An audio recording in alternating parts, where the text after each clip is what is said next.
আজকে আপনি নতুন ক্ষমতায় বসেছেন, তাই নরম বসায় কিছু কথা বলে প্রস্তাব রেখে গেলাম।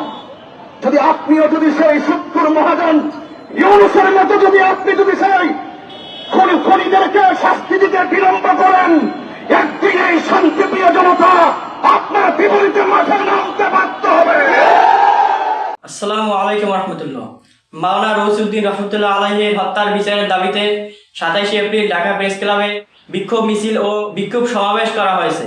সেই সমাবেশে সুন্নি জনতার একটি দাবি, আমাদের একটি দাবি যে মাওলানা রৌসুদ্দিনের হত্যার বিচার করতে হবে। বাংলাদেশে একজন রিকশাওয়ালাকে যদি হত্যা করা হয়, তার হত্যার বিচার করা হয়।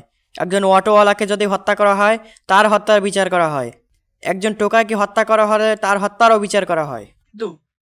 সুন্নাত ওয়াল জামাতের অত্যন্ত প্রহরী, যিনি বাংলাদেশ ছাত্র সেনার ঢাকা মহানগরের সভাপতি ছিলেন, মসজিদের ইমাম ও খতিব ছিলেন, তার হত্যার বিচার কেন হলো না?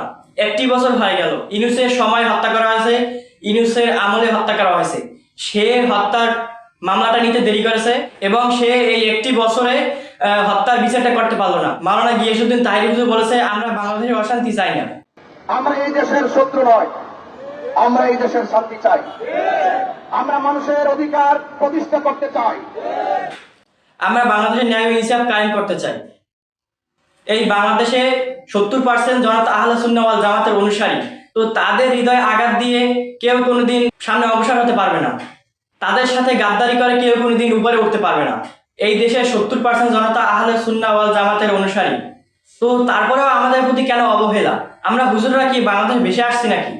আমাদের প্রতি অবহেলা কেন? একটি সাধারণ জনতাকে হত্যা করলে তার হত্যার বিচার করা হয়। শেখ মুজিব কবে হত্যা হয়েছিল, তার হত্যার বিচার ভারত থেকে তার হত্যাকারীকে এনে হত্যার বিচার করা হয়েছে। মাওলানা নুরুল ইসলাম ফারুকী রহমতুল্লাহ আলাইহিকে হত্যা করা হয়েছে কিছু বছর আগে, তার হত্যার বিচার এখনো হলো না। আবার মাওলানা রৌসুদ্দিনের হত্যার বিচার এখন পর্যন্ত হলো না। তাহলে বাংলাদেশে হত্যার বিচার চাইলে কয়েকদিনও করা যায়, কিন্তু আপনারা কেন পিছিয়ে দিচ্ছেন? এই হুজুরদের হত্যার বিচার কেন পিছিয়ে দিচ্ছেন?